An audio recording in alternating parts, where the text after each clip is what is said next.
Injured some muscles in my back, and I'm starting some therapy day after tomorrow. So if you'll pardon me for sitting down to do my seminar today. I'm not used to doing that. This is my 42nd year lecturing, and I've never had to sit down before, but thank you very much. And thanks to Greg for inviting me to stop by. I just got back from Argentina and from Venezuela. I got out of there just as the marches started, right? Chavez was about to get kicked out. Sure enough, he made it and he stayed in. So I go to dangerous places. I used to take 4 bodyguards when I went to Russia 10 years ago. Now it's down to 1. So somebody says, how's Russia doing? You can tell by how many bodyguards I have to take. They're doing pretty good. But during those tough days, right, I took two security guys with me and picked up 2 more when we got into the country. But things are certainly changed and improving in Russia. I enjoy teaching capitalism to the Russians over the last 10 years. I'll be making this year my 5th visit to Russia and all other countries around the world. But it's a special privilege for me to be here today. Don, Greg, and I go back a lot of years. We call it the Tony Robbins days. Since he became out of the group that got together back then, he became probably the most famous, right, around the world.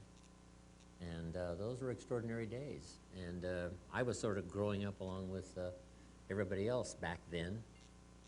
Because here's a good note to make, you that are involved especially in teaching and training. When someone speaks and someone listens, some unique dynamic things can happen. One, transformation. Transformation of the person who listens by ideas that might come at a timely time. Suddenly the lights go on, you're never the same again. But also you can be transformed by being the one who teaches, not the one who listens. That can certainly happen, but the one who teaches. If you struggle hard to make it clear for someone else, it makes it more clear for you. The English language is rather clumsy sometimes when they try to express what's going on in our head, let alone our heart. But if we choose the best words we can, and if we're sincere, and that's the underwriting theme of lecturing, trying to get an idea across to someone, whether it's one person of 1 or an audience of 1,000, is first of all sincerity, and hopefully today you'll find me sincere based on my reputation of now 40+ years. However, here's a good note to make. Sincerity is not a test of truth. We must not make the mistake of saying, he must be right, he's so sincere. See, that could be a mistake. Because it's possible to be sincerely wrong. So we don't judge truth by sincerity.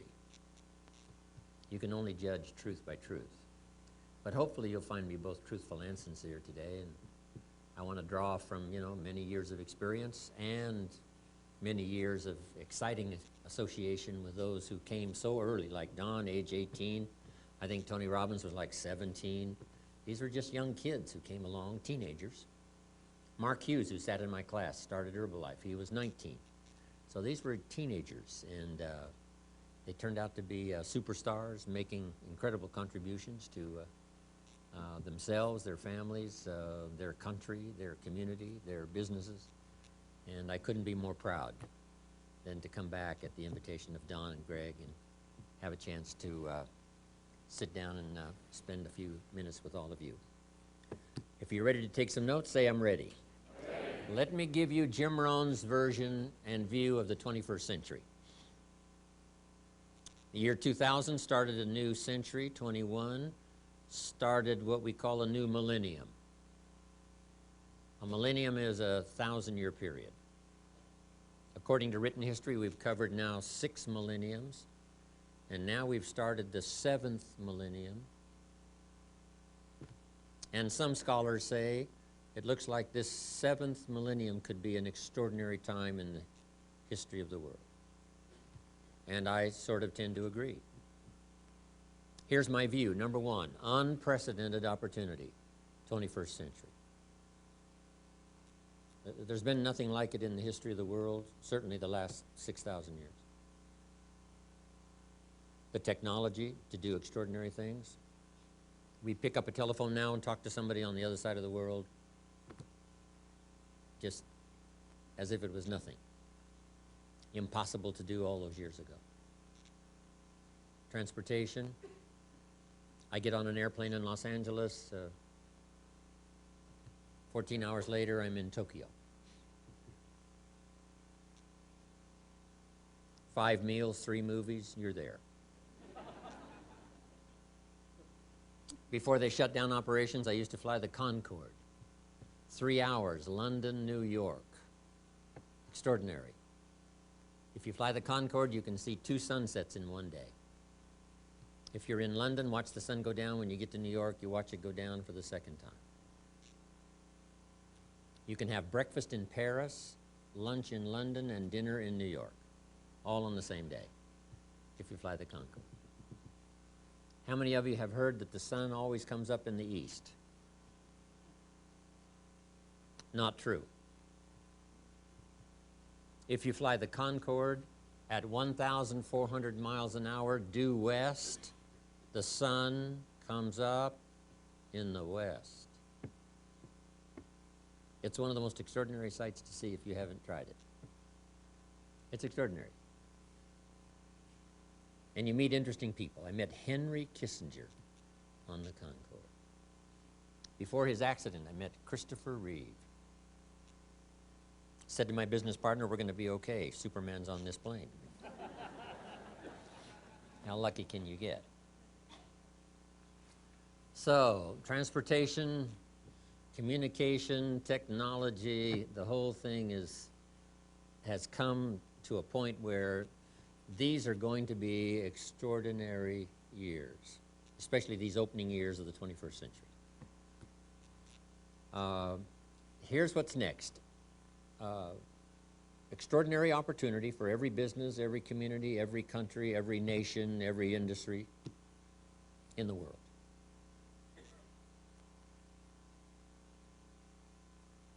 But here's the next part, keen competition. You might not feel so much the world competition, but you know, it's there. A job becomes available in Southern California. Question, does it go to India or does it stay in Southern California? These are those kind of extraordinary times. World competition, keen competition, but extraordinary opportunity. Now here's the big question let's spend some time on. How to be best prepared for the competition and the opportunity of the 21st century.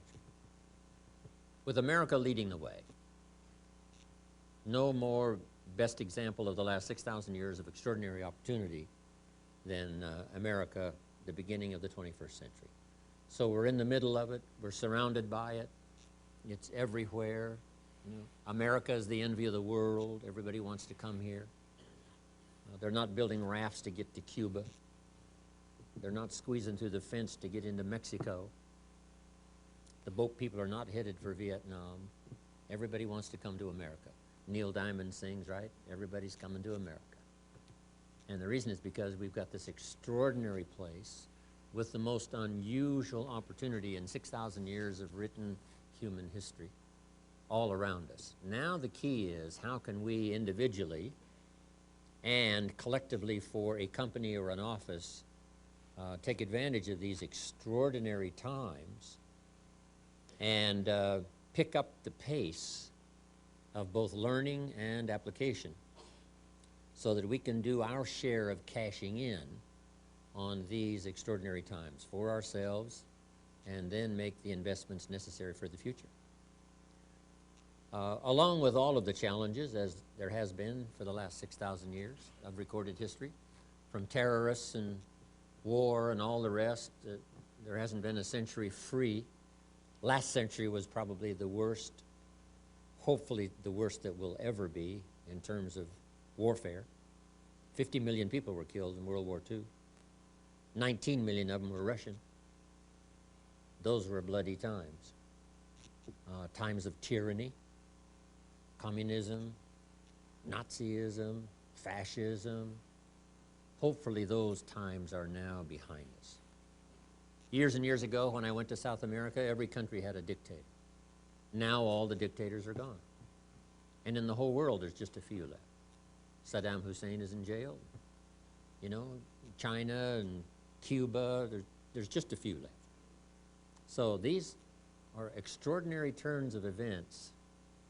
But the key is now, how can we take advantage? Along with, you know, personal challenges and national challenges, international challenges that have always been with us.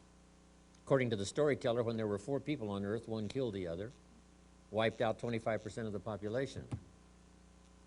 So it hasn't gotten that bad. But these are challenging times as well as times of extraordinary opportunity.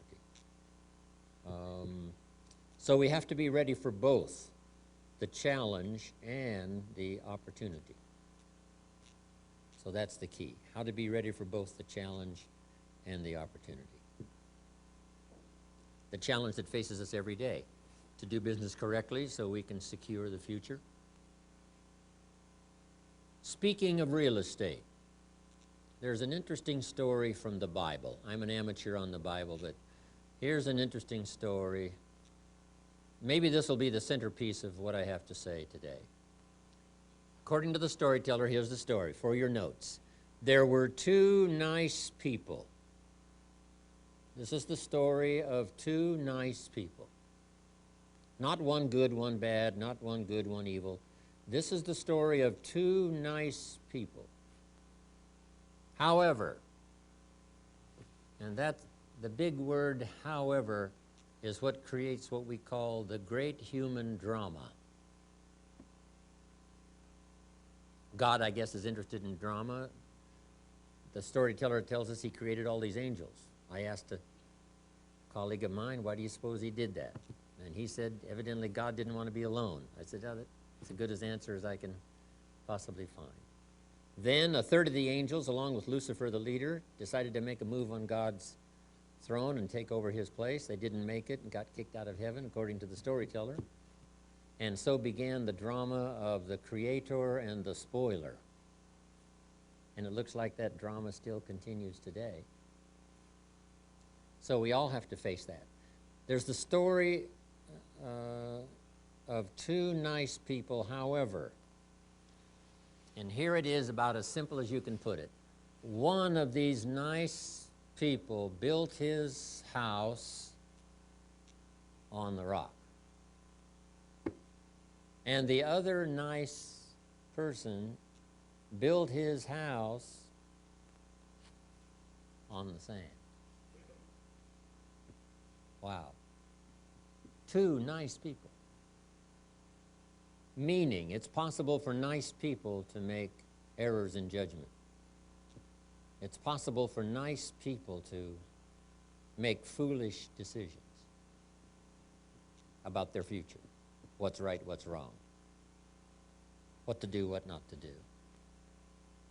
Then the story says, and then the storms came, as they always do, and the one that built his real estate on the rock was saved, and the other that built his house on the sand was lost. So in this extraordinary opening moments of the 21st century, we have before us now opportunity mixed with challenge. And the whole key for our office and for our company and for ourselves and for our family is, how can we best gather ideas, information, experience, learn from others, whatever, so that we build solidly our future, enthusiastically, yes, with great momentum, yes, prospects of great fortune, yes, but make sure we build on the rock and not on the sand. It's a moral question as well. It's a business question as well. It's a political question as well.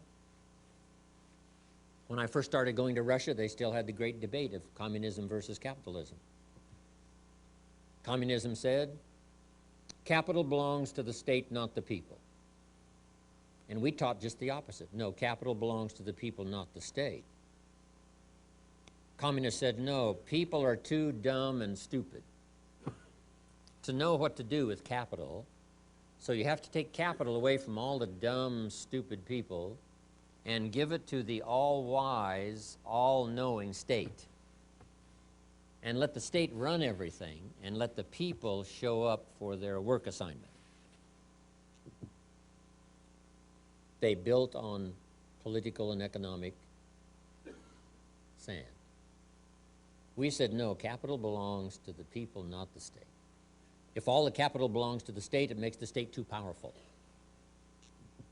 And the corruption of power leads to an uncivil society. And sure enough, that's what happened, especially under communism and Nazism and fascism. So now we believe capital belongs to the people, not the state. And the people, in the minds of the people, is where the ideas are to bring value to the marketplace, chance to make fortune, take good people with you, inspire others to do the same. So, with that challenge, making sure we build on the rock, not the sand, which is both moral and spiritual and economic, making those critical decisions at moments of destiny, which way to go, what to do. Maybe there's going to be a lot of thoughtful conversation and thoughtful thinking over the days and hours that you're spending here. Not just new ideas on how to vitalize your business and make it run, make it double, make it multiply by 5 by 10, but how to walk the whole moral ground, ethical ground, as well as good, sound business principles and all the rest, so that for you and your future and your family, it's built on the rock and not on the sand. Now, how to accomplish that? Let me give you some good ideas. Here's number one. You have to have more than one skill.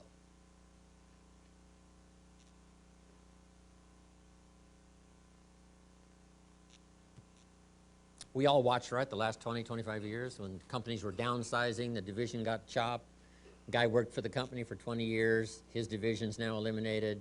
He's out of a job. He tells us he's having economic difficulty. And one of the reasons was he had only one skill. So here's number one, multiple skills. That's part of the safety for the future. For me, I started learning those multiple skills, changed my life. One helped me make my fortune by the time I was 31, but drastically changed my whole life, laid the foundation for my whole career, finally brought me to Palm Springs, La Quinta today. I made a list of those basic multiple skills I learned. I was raised in farm country in Idaho, southwest Idaho. I knew how to milk cows, but didn't pay very well. Here's the first skill, extra skill I learned that started changing my life, and that was sales. Find a product or a service you believe in, be able to present it so well, someone says, yes, I'll become a customer. Then the rest of the fortune making is in good service. Excellent service leads to multiple sales. One good customer, well taken care of, is worth thousands of dollars in advertising. A good customer well taken care of can open doors you can't open, find people you can't find on your own. One good person well taken care of, a chance to render extraordinary service. I learned how to do that, and my income then started to grow. Multiplied by 5 the first year. So now I got 2 skills, milking cows, getting customers. Here's the third one I learned, changed my life forever, finding good people. If you have an enterprise and you need good people, another good suggestion from the Bible, here's what it says. If you search, you will find. If you want good people, you just have to go searching. It says if you're looking for a door of opportunity, you must go knocking on doors.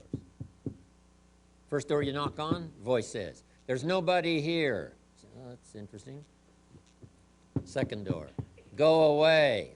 Okay, nobody. Fourth door. It opens. There's a person. Could be the beginning of a friendship, colleague for life, opportunity, chance to make money. I learned this skill, finding good people. Someone asked me one time, do you teach your people to be nice? I said, no, I recruit nice people. Just bypass all those other classes.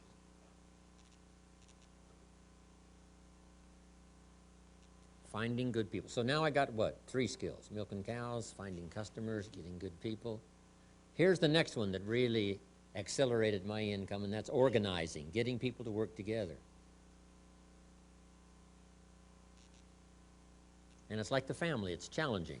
Different ages, different personalities, different temperaments. How do you get them all to work together so that the end result is positive and powerful? It's challenging, but it pays off if you learn it. Organizing independent people is like herding cats. If you've got the picture. Herding sheep is easy, right? They all quickly get going the same direction very quickly, but not cats. If you have 9 different cats, they're going how many directions? 9. But if you master it, if you learn it, how to shift, right? Understand a variety of personalities, temperaments, ages, all the rest. If you learn it, the income, this multiplied my income some more. Here's the next one, made me rich. Recognition. Promotion, recognition. Sometimes the company promotes for the major steps. I learned to recognize people for small steps of progress. Every little thing I could think of. Figure out rewards for small steps. And then here's a philosophy that really changed for me everything. Be so busy giving other people recognition, you really don't need it for yourself.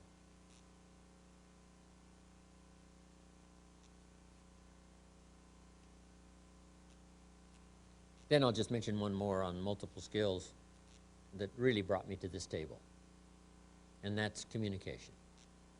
Affecting other people with your language. Words are almost godlike in power. The storyteller says, in the beginning God spoke, said, let there be light, and there was light, giving us the idea God's words created light. And humans can get pretty close to that. What if somebody can't see how they could possibly be successful, and you came along choosing the best words you could and told your story? And when you finished your story, they said, now I can see. Now it's clear. Before I got here, I was blind. Now that you've talked to me, I can see. That's almost godlike in power. Person said, I was blind. Now I can see. In fact, while you were talking, some things dawned on me. See, that's marvelous. What does the dawn mean? Sun coming up. The lights turning on. We say by conversation, when you talk to somebody, it's possible for the lights to go on. They can see it. They can see it. Because there's more than one way to see. One is to see with your eyes, and the other is to see with your imagination, your understanding.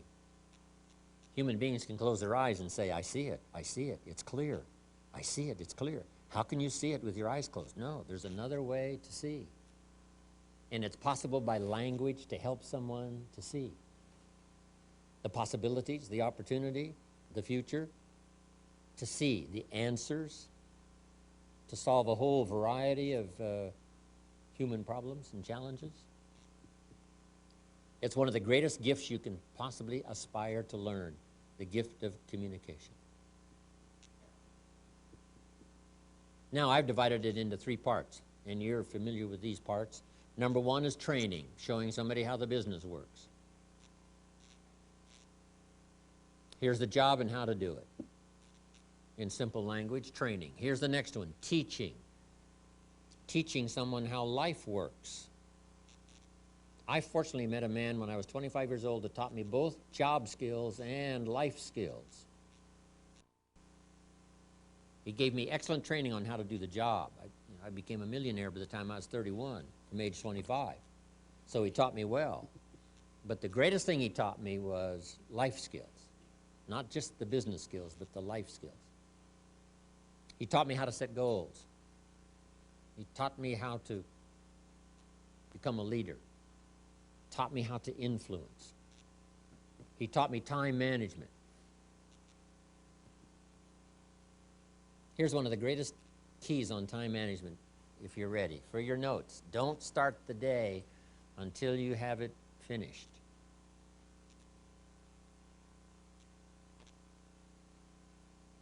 Building a good day is like building a house. When would you start building the house?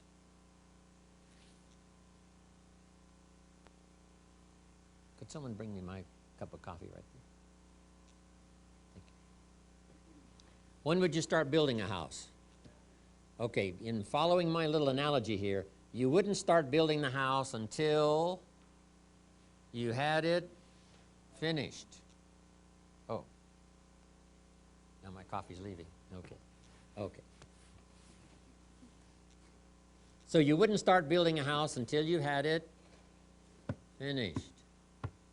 If you're just out there laying bricks and somebody says, "What are you building?" you say, "I have no idea." See, they'll come and take you away, right? Take you away to a safer place. So don't start the day until you have it finished. A good plan for constructing a good day. Here's one that's a little tougher. Don't start the week until you have it finished. And even tougher, but the payoff is great. Don't start the month until you have it finished.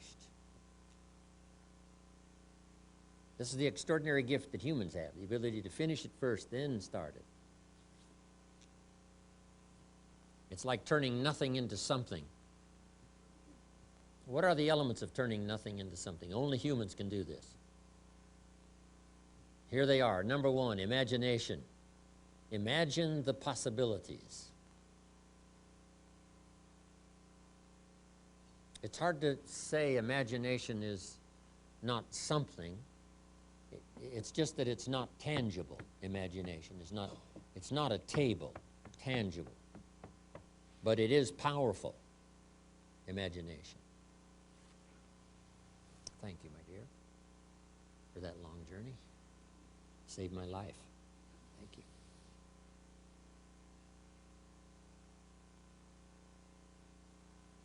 So, imagination, imagine the possibilities. Here's the next step of turning nothing into something. Believe that it's possible for you. A little phrase says, with faith, all things are possible. Without faith, nothing's possible. If there's one thing to pray for, that's probably it. Faith to believe. One, to imagine. Number two, faith to believe. What would make us believe? Testimonials? Someone finishes a dramatic testimonial. Here's where I started, when I was 18 years old. Here's where I am today. And then they finish by saying, hey, if I can do it, you can do it. Come on. Right? I started just like you. I read the first book. I went to the first class. I made the first decision to start the process of change. That's how we get inspired. One, to imagine. Two, to believe. Then here's number three. Go to work and make it real. How to turn nothing into something. That's how this complex of buildings got here. Someone saw them when the property was vacant. You say, well, how can you see something that isn't there? Well, if someone can't see it when it isn't here, it will never be here. And some people can see it so clearly, they could give you the artist's rendering and say to you, this is the building. You say, no, it doesn't exist. Say, yes, it really does. In thought, in mind, in imagination. Then to believe that it's possible for you. Then simply go to work. That kind of teaching, that kind of training, right? The management of your time, the management of your money. I've been teaching now all these years the 70, 10, 10, and 10 on the management of your money. A lady not long ago told me she was in real estate. I said, how many properties do you own? She said, no, Mr. Rohn, I sell real estate. I said, let me ask the question one more time. How many properties do you own? She said, not any. So here's what I said. If you sell real estate, you make a living. If you buy real estate, you make a fortune. I've averaged building a couple of homes a year up in Idaho, where I grew up. I still have the old family farm, southwest Idaho, overlooking the Snake River. I'm in the path of progress, so a couple of homes every year. Let me tell you one of the incredible real estate stories. 13 years ago, Ron Wagenhals up in Carmel, California, said, Mr. Rohn, I have this neat little condo, downtown Carmel, where I know you want to live. I said, yes, I do. And he said, it's really small, but it's right there, downtown, 1 bedroom. And he said, I want $80,000 for it. I said, nobody's going to pay $80,000 for this tiny little... If you weighed 200 pounds, you couldn't get in the shower. I mean, this is a real tiny place. I happened to be in Carmel about 5 or 6 weeks ago. Someone says, you might be surprised to know Ron Wagenhall's condo is still up for sale. And I hadn't looked at it before. I said, would you like to see it? It's just here a couple of blocks. I said, yes. I went and looked at it. Up 3 flights of stairs, this little tiny place, $650,000. So, Ron Wagenhals has thanked God every night before he goes to sleep that Jim Rohn did not buy this condo from him. Speaking of real estate, I have a home in Phoenix at the Biltmore, Arizona Biltmore complex. The last 2 houses before you arrive at the golf course, the country club, on lots. This is not 10 acres, 20 acres, on lots. The one back of the one that's right at the country club is $8 million, and the one right next to the country club is $15 million. Unbelievable. So all of you know all those stories, right? We shoulda not just sold real estate, we shoulda bought real estate. Dan McBride had a great idea all those years ago. Jot this one down. This is good. Don't buy the second car till you bought the second house. It's not cars that make you rich. It's houses that make you rich. I taught this in Mexico. Sarah Alfaro picked it up 10 years ago. The 70, 10, 10, and 10. And she not only does it, she teaches it. Now she makes about, I don't know, $35,000, $40,000 a month down in Mexico, which is a lot of money in Mexico. Sarah calls me the other day and said, Mr. Rohn, I'm going shopping today for my 3rd car. I said, well, congratulations, Sarah, because I've just finished paying for my 3rd house. So, speaking of real estate. Anyway, where was I before I got off on that wild trip up to Carmel, California, where my grandchildren live? Okay, teach investing. Right. Earning money makes you a living. Investing money makes you rich. We teach kids now not to have a savings account, because it's not savings that makes you rich. We teach kids to have an investment account, right? It's investments that make you rich. It should be the goal of every American someday to be financially independent. I remember reaching that all those years ago. Here's what my father taught: debt-free, financially independent. Here's why. When you reach that point, you can now work for joy instead of necessity. And usually you produce many times more productivity working for joy than working for necessity. Communication, learning those kind of skills, help transform people's lives. Now here's the last one on communication: learning to inspire, helping people to see themselves better than they are. Yes, here's the person you are, making some mistakes, errors in judgment, but here's the person you can become.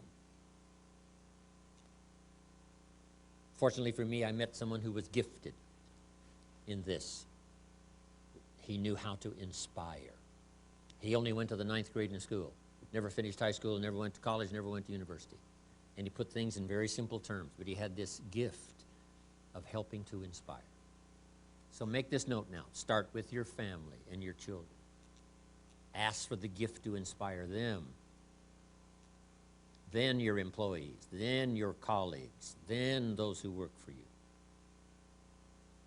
These skills now, learning these multiple skills is going to ensure economic safety for the future.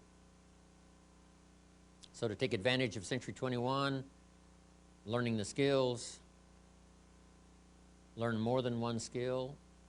Here's number 2. It would be helpful to know more than one language.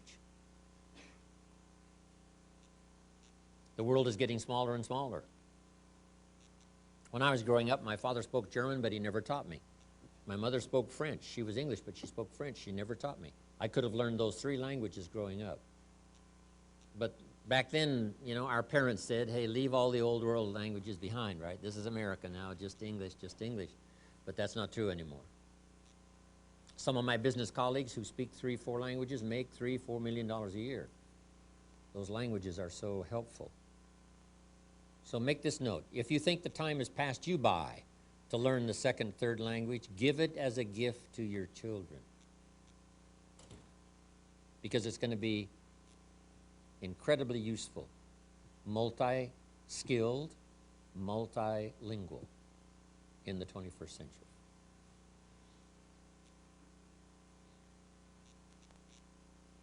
Now, what's next?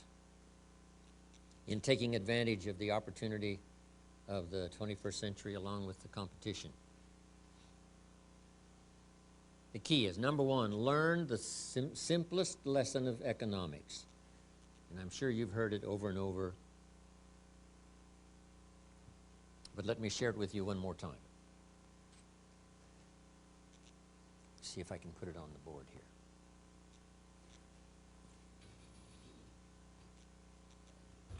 Hey, no problem.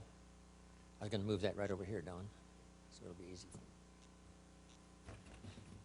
I like my name in lights here. That's really good, Don. Appreciate that. Mama said one day, if you're good. Big screen. If you're good, yeah, I see that.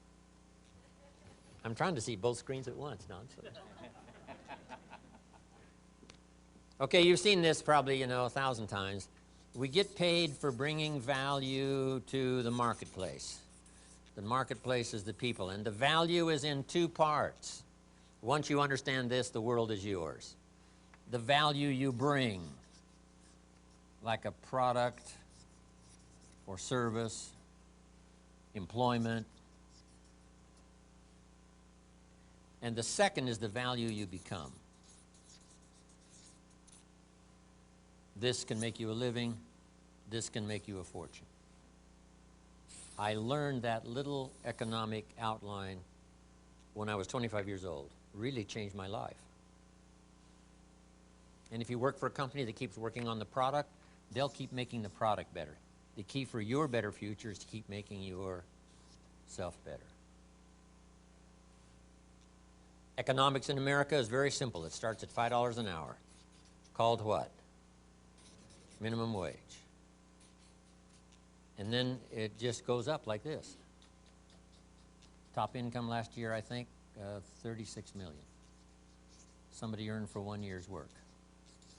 So from $5 an hour up to 36 million, that's economics in America. No wonder everybody wants to come here. Guess what we call that? A heck of a ladder.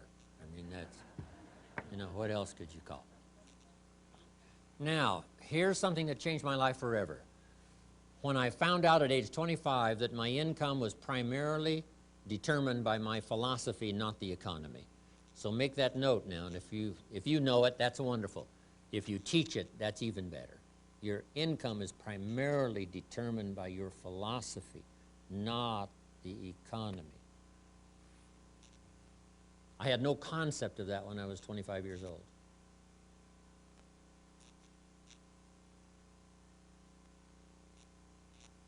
I would have sworn to you.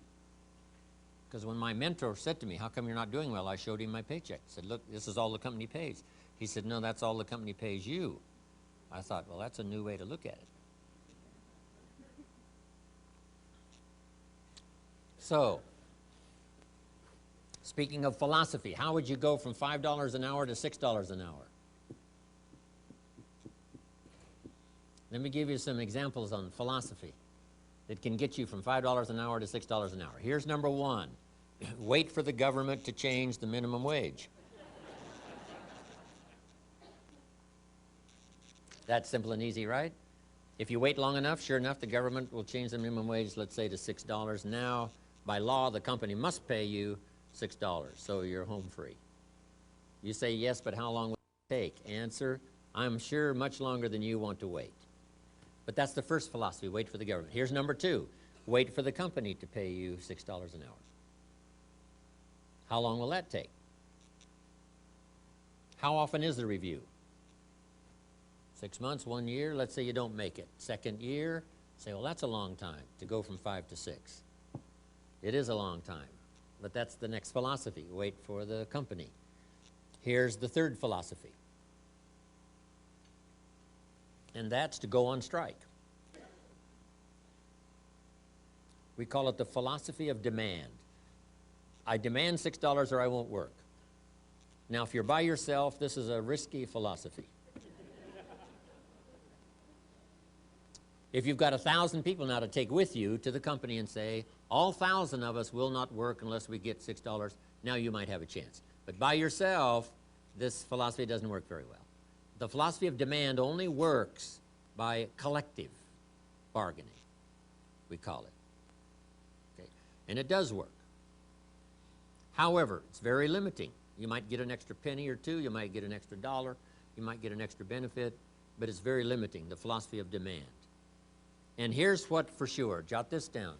Using the philosophy of demand, you cannot get rich if getting rich is of interest to you. You can't get rich using this philosophy. Gosh, it's so sad when somebody is in the right country and they got the wrong philosophy. So you can't get rich by demand. So now, what would be the next philosophy that might work better for all of us, and I'm sure it's one of the reasons why all of us got here to this room today. Here it is, the philosophy of performance. The philosophy of performance simply states, I will perform so well, arriving early, staying late, doing all the extra things, that the company would easily be justified in paying me $6. My father gave one of the greatest seminars in a simple little sentence. Here's what Papa said. I wish he was here to say it, but since he's gone, I'll say it for him. Here's what he said. Always do more than you get paid for. Now, some unions would argue with us on that point and say, no, that messes up the system. But this is what Papa said. Always do more than you get paid for to make an investment in your future.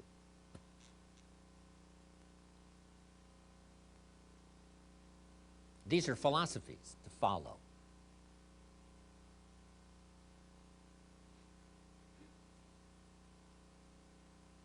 Your income is determined primarily by your philosophy.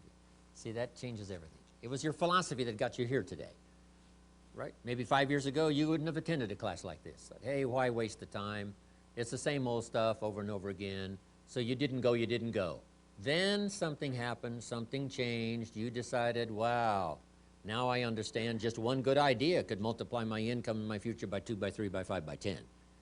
All of that good stuff can happen. So now you attend everything you can. And if you consistently go to everything you can, make this note. Some occasions will be life-changing. If you consistently go to the sermon on Sunday morning, consistently go to the classes, consistently go to opportunities like this where good ideas are being discussed, some heavyweight ideas that can multiply your future dramatically, if you just keep consistently going.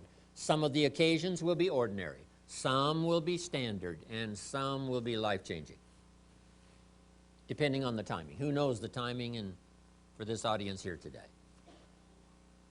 Who knows? We've all heard the phrase, nothing so powerful as an idea whose time has come. 15 years ago in Germany, the walls came tumbling down. The time for capitalism now sweeping the world and communism on the run. But here's another way to put it. make this note. Nothing so powerful as an idea that comes at the right time. At the right time for you.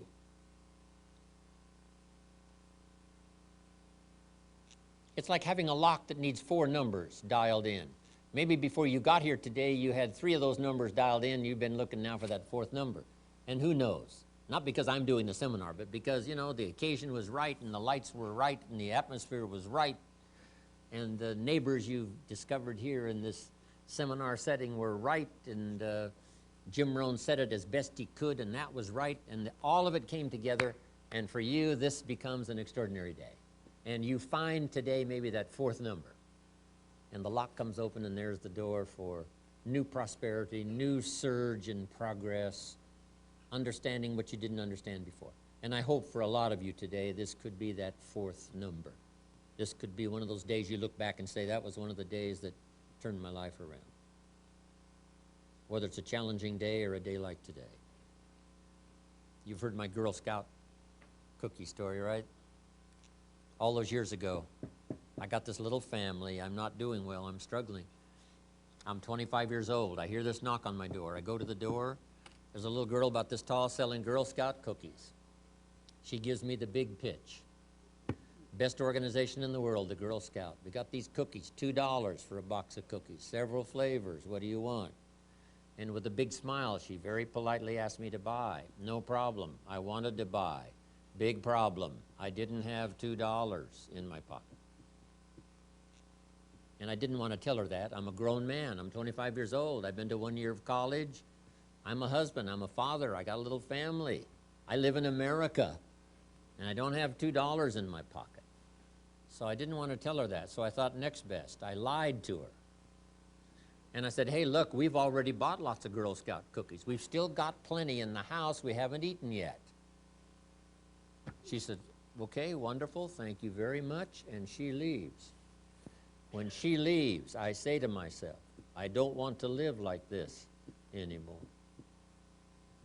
I mean, how low can you get lying to a Girl Scout? I mean, right? There ain't no lower, believe me. This is it. I was just so happy it was not on the world stage. It was just me and the Girl Scout and God, which is enough. I promised myself that day it would never, ever happen again. So some days are dramatic. Some days are traumatic.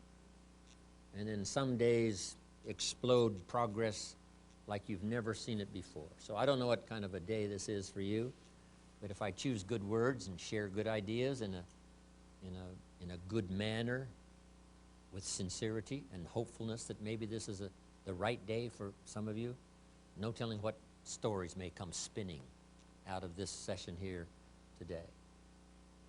So, economics, pretty simple to understand, bring value to the marketplace. And the biggest part is the value you become. Working on your philosophy and all those other things. Let's go up this ladder now just to illustrate a point. Is it possible to multiply your income by 10? All kids need to hear this. It's not being taught, I don't think, in the local schools. You have to come to a Jim Rohn seminar to hear this. I never heard it until I was 25.